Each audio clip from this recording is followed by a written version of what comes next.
أعوذ بالله من الشيطان الرجيم.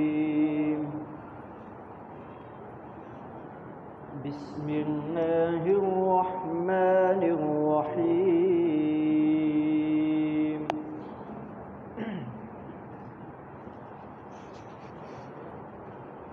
عبس وتولى أن جاءه الأعمى وما يدريك لعله يزكى أو يذكر فتنفعه الذكرى أما من استغنى فأنت له تصدى وما عليك ألا يزكى وأما من جاءك يسعى وهو يخشى فأنت له تنهى.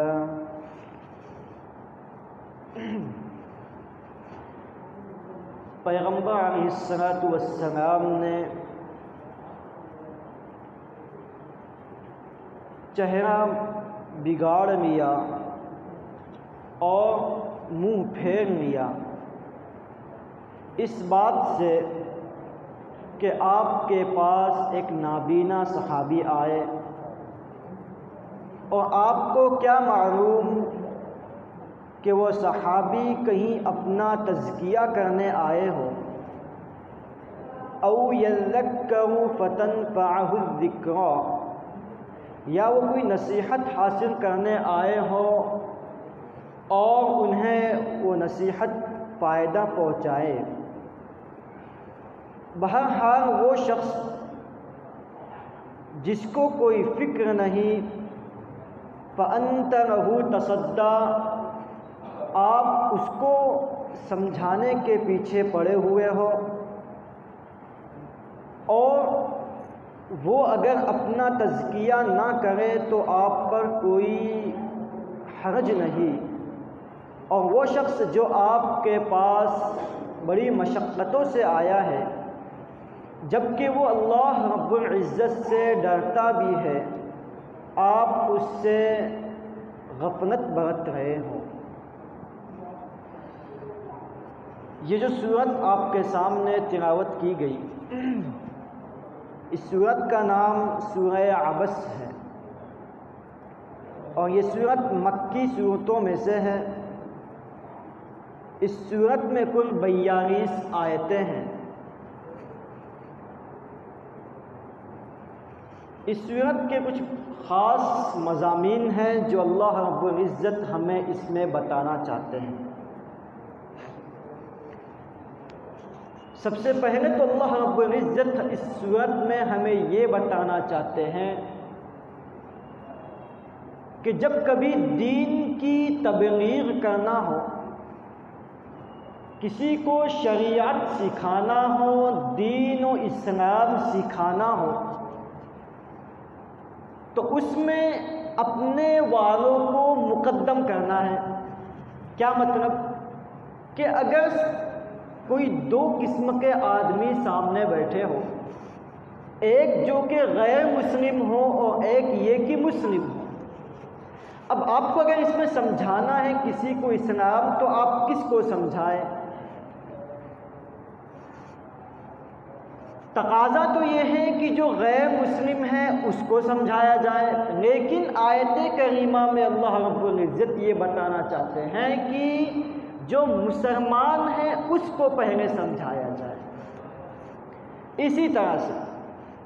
اس آیت میں ایک مضمون یہ بھی ہے کہ مجلس کے آداب کیا ہوتے ہیں.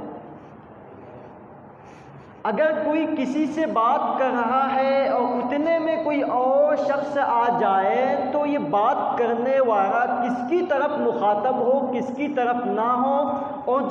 جو شخص بعد میں آیا ہے وہ کس کی طرف مخاطب ہو کس کی طرف نہ ہو، اس کو بیچ میں کچھ کہنا چاہیے یا نہ کہنا چاہیے، وہ بھی اس آیت کریمہ میں اللہ رب العزت نے بتایا ہے۔ دراصل ہجرت سے قبل یعنی ہجرت سے پہلے جبکہ نبی علیہ الصلوۃ والسلام کو کفار مکہ کی طرف سے پریشانیاں نہیں پہنچائی جاتی تھی، تکلیفیں نہیں پہنچائی جاتی تھی، اس وقت کچھ سرداران کفار مکہ کے کچھ سردار بڑے بڑے بادشاہ جو اپنے اپنے قبیلے کے سردار ہوا کرتے تھے، انہوں نے سوچا کہ نبی علیہ الصلوۃ والسلام کے پاس جائیں اور کچھ دین سیکھیں اور معلوم کریں کہ آیا یہ کوئی حقیقت ہے یا کوئی افسانہ ہے، کہ حقیقت میں کوئی من گھڑت چیز ہے جو محمد ایک نیا دین لے کے آیا ہے کہ اللہ کی عبادت کرو، ایک ہی معبود کی عبادت کرو اور میری پیروی کرو، ساری چیزوں کو چھوڑو، آیا یہ کوئی حقیقت ہے یا کوئی جھوٹ ہے، چلو جا کر کے محمد کے پاس پوچھتے ہیں۔ تو اللہ کے نبی علیہ الصلوۃ والسلام اس تبلیغ میں اللہ کے دین کو سمجھانے میں، پہنچانے میں اور ان تک اللہ کے دین کو ان کے ذہنوں میں بیٹھانے میں لگے ہوئے تھے۔ ان کو یہ سمجھا رہے تھے کہ خدا ایک ہے، اسی کی معبود کرنی ہے، جو تم نے پتھروں کے معبود بنا رکھے ہیں یہ کوئی معبود نہیں ہے، اور میں اللہ کی جانب سے بھیجا ہوا رسول ہوں، آپ کو میری اتباع کرنی ہے۔ اس طرح سے اللہ کے نبی دین کی تبلیغ میں لگے ہوئے تھے۔ اسی دوران ایک صحابی آئے، جیسے بیچ میں ابھی یہ سر آئے، اسی دوران ایک صحابی آئے، اور صحابی کا نام ہے عبداللہ ابن ام مکتوم۔ مکتوم کہتے ہیں نابینا، اپنی زبان میں اندھے کو، نابینا کو مکتوم کہتے ہیں۔ تو صحابی اسی دوران مسجد میں تشریف لے آئے۔ اب وہ نابینا تھے، وہ تو یہ جانتے نہیں کہ اللہ کے نبی کہاں ہیں اور کس کے ساتھ بیٹھے اور کیا کر رہے ہیں، کیونکہ وہ نابینا ہے، ان کو تو نظر نہیں آتا۔ چنانچہ وہ آئے اور دور ہی سے کہنے لگ گئے کہ اے محمد مجھے یہ آیت بتا، مجھے یہ آیت سیکھنا، میں آپ کے پاس سیکھنے آیا ہوں، یہ معلوم کرنے آیا ہوں، یہ جاننے آیا ہوں۔ اس لیے کہ وہ جانتے نہیں تھے کہ محمد یہاں بیٹھے ہوئے، اتنا جانتے تھے، پوچھ کر آئے تھے کہ محمد مسجد میں بیٹھے ہیں۔ تو جب وہ آئے اور قریب ہو کر اللہ کے نبی سے یہ کہنے لگے کہ یہ محمد، اے اللہ کے نبی مجھے یہ آیت بتلا، میں آپ کے پاس یہ سیکھنے آیا ہوں، تو اللہ کے نبی چونکہ اس وقت دوسرے سرداران سے باتیں کر رہے تھے، ان کو دین کی تبلیغ کر رہے تھے، تو اللہ کے نبی کو کچھ ناگوار لگا کہ یار میں ایک بڑے کام میں لگا ہوا ہوں، اتنے بڑے بڑے مشرکین آئے ہیں دین سمجھنے کے لیے، میں ان کو سمجھانے میں لگا ہوں اور یہ آ کر میرے پاس ایسی باتیں کر رہا ہے۔ تو اللہ کے نبی کو کچھ ناگواری محسوس ہوئی اور اللہ کے نبی نے اپنا چہرہ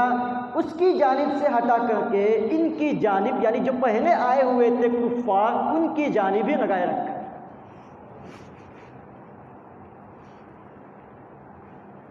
چنانچہ یہ سمجھاتے رہے،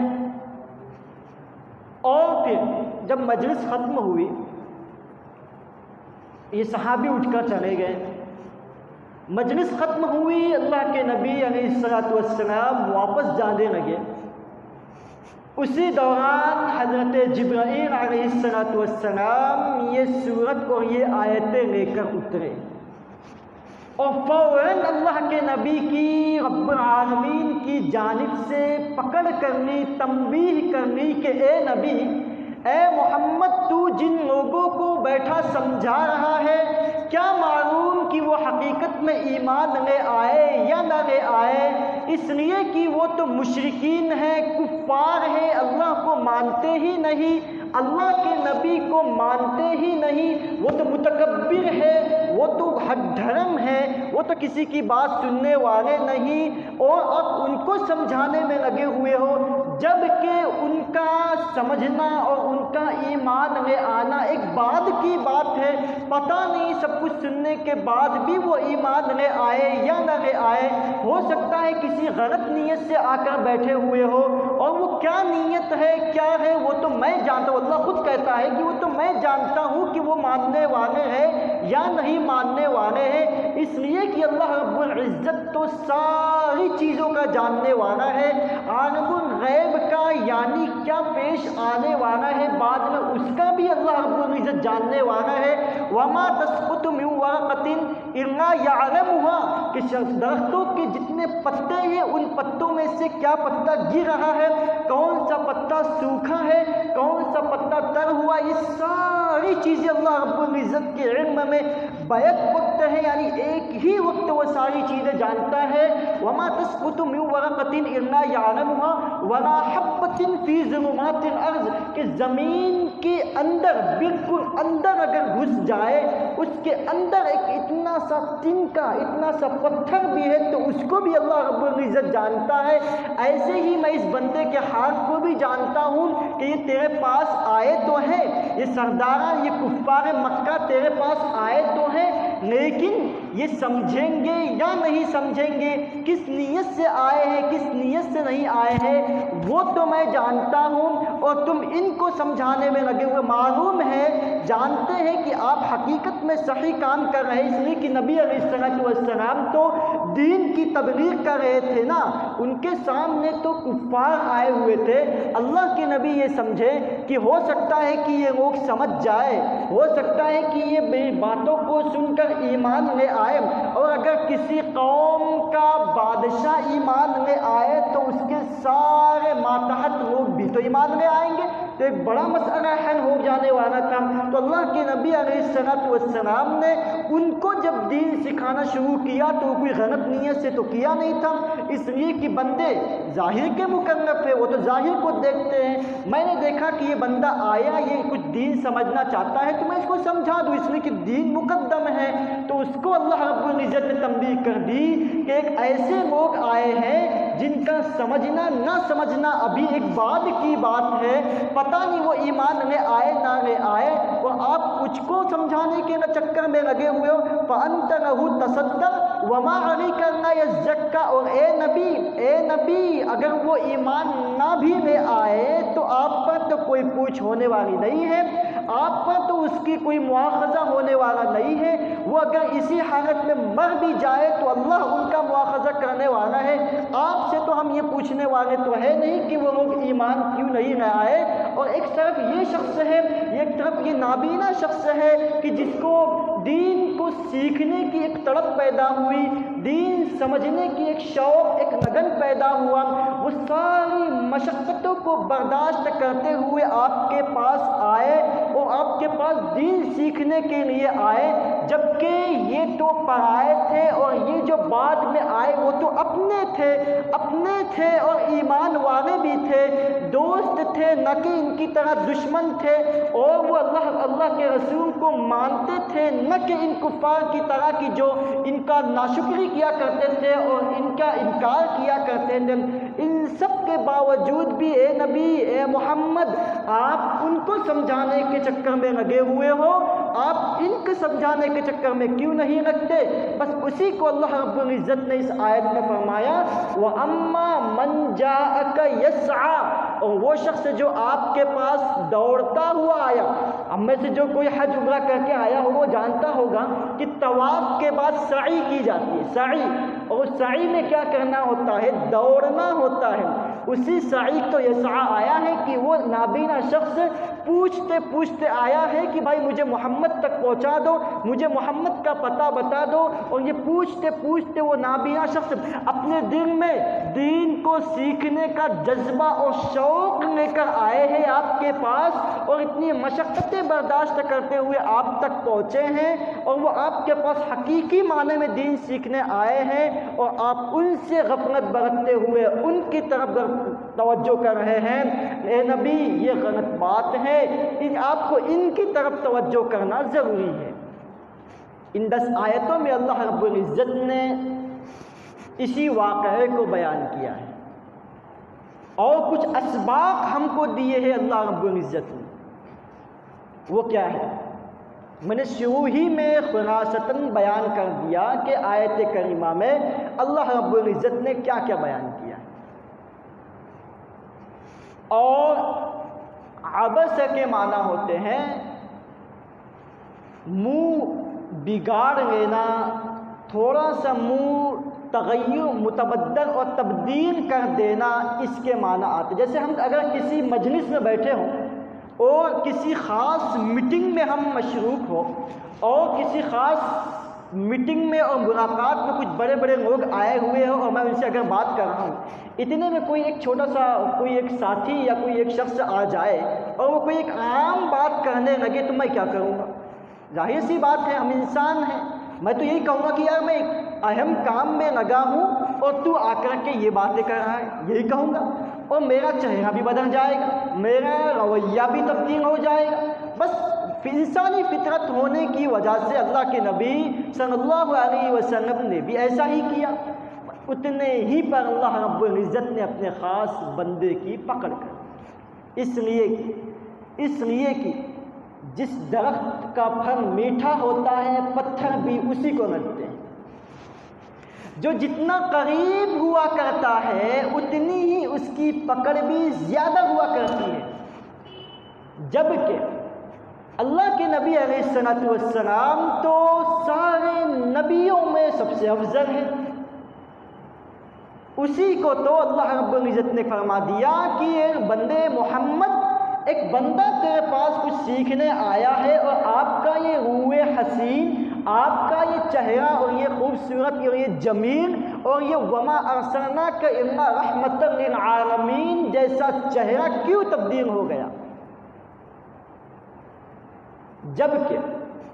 جبکہ جو اپنا ہوتا ہے اس کی طرف زیادہ توجہ دینی ہوتی ہے۔ قرآن کریم کی ایک سورت ہے سورہ الکہف، جس کو ہم جمعہ کے دن پڑھتے ہیں اور جس کے بہت سارے فضائل بیان کیے گئے۔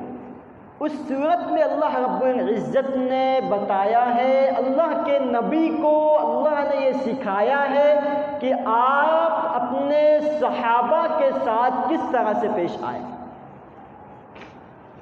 وَاصْبِرْ نَفْسَكَ مَعَ الَّذِينَ يَدْعُونَ رَبَّهُمْ بِالْغَدَاةِ وَالْعَشِيِّ يُرِيدُونَ وَجْهَهُ،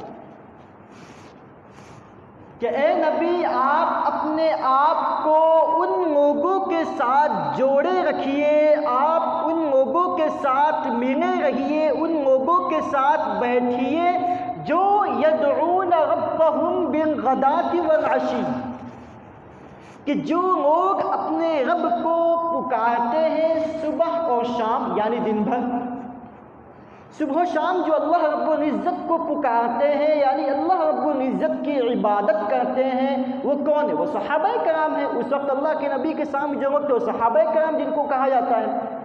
آپ ان لوگوں کو تھامے رکھیے، ان لوگوں کے ساتھ جڑے رہیے۔ اللہ کے نبی کو یہ تعلیم دی جا رہی تھی، اور مزید یہ بھی کہا جاتا ہے کہ اے نبی یہ لوگ ایسے ویسے نہیں ہیں، یدعون ربهم بالغداة والعشی، ان کا صبح بھی، ان کی شام بھی، ان کا دن بھی، ان کی رات بھی، ان کا پورا کے پورا دن اللہ کی یاد میں، اس کو پکارنے میں، اس کی عبادت کرنے میں لگا رہتا ہے۔ مزید ایک اور چیز بیان کر دی اللہ رب العزت نے۔ کیا چیز بیان کر دی؟ اللہ رب العزت نے ایک اور چیز یہ بیان کر دی، یریدون وجہہ، کہ یہ جو تیرے صحابہ تیرے ارد گرد بیٹھتے ہیں، یہ جو تجھ پر ایمان لے آئے، یہ کوئی غلط نیتی سے نہیں آئے، ان کا ایمان خالص ہے، یہ خالص نیت کے ساتھ آئے ہیں دین کو سیکھنے کے لیے، اور ان کے اندر کسی طرح کی ریاکاری نہیں، غلط نیتی نہیں، یہ تو نیک نیتی کے ساتھ بیٹھتے ہیں، جبکہ یہ کفار جو آئے ہیں وہ تو غلط نیت سے آئے ہوئے ہیں۔ یدعون ربهم بالغداۃ والعشی یریدون وجہہ، ان کا مقصد کیا ہوتا ہے؟ ان کا مقصد یہ ہوتا ہے کہ اللہ رب العزت کی رضا اور اس کی خوشنودی ہمیں حاصل ہو جائے۔ چنانچہ آپ کیا کریں؟ وَلَا تَعْدُ عَيْنَاكَ عَنْهُمْ، کہ آپ بھی جب یہ لوگ اتنے شوق سے، اتنی لگن سے، اتنی امیدوں سے آپ کے پاس آئے ہوئے ہیں تو وَلَا تَعْدُ عَيْنَاكَ عَنْهُمْ، چنانچہ آپ بھی ان کے ساتھ اس طرح سے پیش آئیں کہ آپ کی آنکھیں ان سے ہٹے نہ، یعنی آپ کی مکمل توجہ آپ کے صحابہ پر ہونا چاہیے۔ اسی لیے تو ایک صحابی سے توجہ ہٹی تو اللہ رب العزت نے آیت اتار دی۔ اللہ نے کیا کہا تھا کہ آپ کی توجہ ان سے ہٹنا نہیں چاہیے،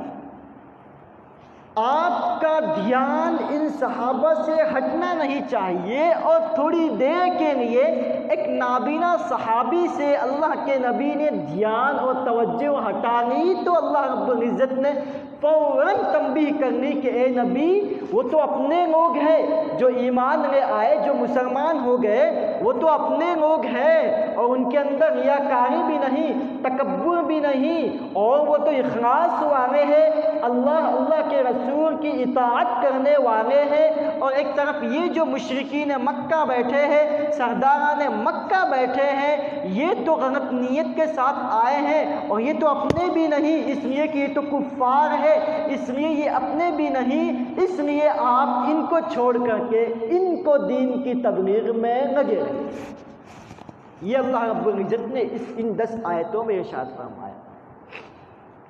اب ان 10 آیتوں میں ہمیں کیا کیا سبق ملتا ہے؟ اصل میں تو ہمارا مقصد یہ، ہم نے تو ایک واقعہ سنا ہے نا ابھی،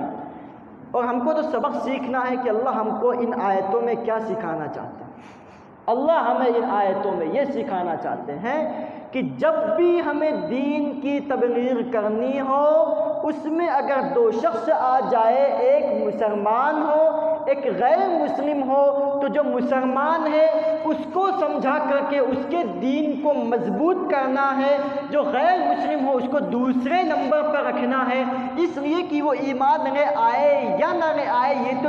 2 نمبر کی بات ہے، بعد کی بات ہے، اور یہ تو پہلے ہی سے ایمان لے آئے ہوئے ہیں، لہذا ان کی طرف زیادہ توجہ ہونی چاہیے۔ اسی طرح سے ایک اہم سبق ہمیں جو ملتا ہے وہ کیا ہے؟ ایک اہم سبق ہمیں جو اس آیت کریمہ میں ملتا ہے کہ اگر ہم کسی کو سمجھانے میں لگے ہوئے ہو یا کوئی خاص میٹنگ میں لگے ہوئے ہو، کسی خاص لوگ کے ساتھ میں ہم بیٹھے ہوئے ہو، اتنے میں اگر کوئی دوسرا شخص آ جائے تو ہمارا چہرہ بدلنا نہیں چاہیے، ہمارا چہرہ بدلنا نہیں چاہیے، یعنی کہ ہمیں غصہ نہیں آنا چاہیے۔ اور جو شخص آیا ہے اس کے لیے سبق یہ ہے کہ وہ اگر درمیان میں کسی خاص چلتی ہوئی میٹنگ میں آ جائے تو اس کو خاموش رہنا چاہیے کہ جب تک ان کی بات ختم نہ ہو جائے تب تک اس کو نہ کہنا چاہیے۔ مگر چونکہ یہ صحابی نابینا تھے، ان کو نظر نہیں آتا تھا، تو وہ کیا جانے کہ اللہ کے نبی کن کے ساتھ بیٹھے کن کے ساتھ نہ بیٹھے، اس لیے اللہ کے نبی نے کہہ دیا، ورنہ تو صحابہ تمام کے تمام اللہ کے نبی کی اطاعت کرنے والے تھے، تمام صحابہ اللہ کے نبی کے سامنے جھک جانے والے تھے، وہ کیسی جسارت کر لیتے کہ اللہ کے نبی کسی خاص میٹنگ میں بیٹھے ہو اور ہم کچھ بیچ میں کہہ دیں، کہ ان کی تو یہ ہمت ہی نہیں ہوا کرتی تھی، لیکن چونکہ وہ نابینا تھے اس لیے وہ کہہ دیے۔ اسی طرح سے اس آیت کریمہ میں ان 10 آیتوں میں ایک سبق ہمیں یہ بھی ملتا ہے کہ جب کوئی عبادت ہم کریں، جب کوئی اعمال صالحہ ہم کریں تو اس میں ہماری نیت خالص اللہ رب العزت کی رضا حاصل کرنے کی ہونی چاہیے۔ اگر ہم کسی کی مدد کر دیں، کسی کو رمضان کا راشن دے دیں، تو بجائے اس کو بیٹھ کر فوٹو کھینچنے کے اور اس کو دکھانے کے خاموشی میں دے دیں، اس لیے کہ اللہ رب العزت کے یہاں اخلاص کے ساتھ کیا ہوا عمل ہی کام آتا ہے۔ دکھاوے کے ساتھ اگر آپ نے زندگی بھر بھی عبادتیں کی تو اللہ کے یہاں وہ ناقابل قبول، اللہ کے یہاں وہ ناقابل قبول۔ اللہ دیکھتا ہے کہ یہ بندے احسن عمل کرتے ہیں یا اکثر عمل کرتے ہیں، کہ زیادہ اعمال کرتے ہیں یا صرف ایک عمل کرتے ہیں لیکن وہ میرے واسطے کرتے ہیں۔ تو ایک سبق ہمیں اس آیت میں یہ بھی ملتا ہے کہ ہم جب بھی کوئی نیک عمل کریں اس میں ہمارا مقصد صرف اور صرف اللہ رب العزت کی رضا حاصل کرنا ہونا چاہیے، نہ یہ کہ لوگ دیکھے اور میری شہرت ہو، میری عزت بڑھے، میری واہوائی ہو، یہ مقصد ہمارا ہرگز نہیں ہونا چاہیے۔ آج کی اس تفسیر کا خلاصہ یہی چند آیتیں ہیں، مزید بھی کچھ چیزیں ہیں جسے آئندہ کل انشاءاللہ بتایا جائے گا۔ اللہ مجھے بھی اور آپ کو، ہم سب کو ان کہی سنی باتوں پر عمل کی توفیق نصیب فرمائے۔ مجلس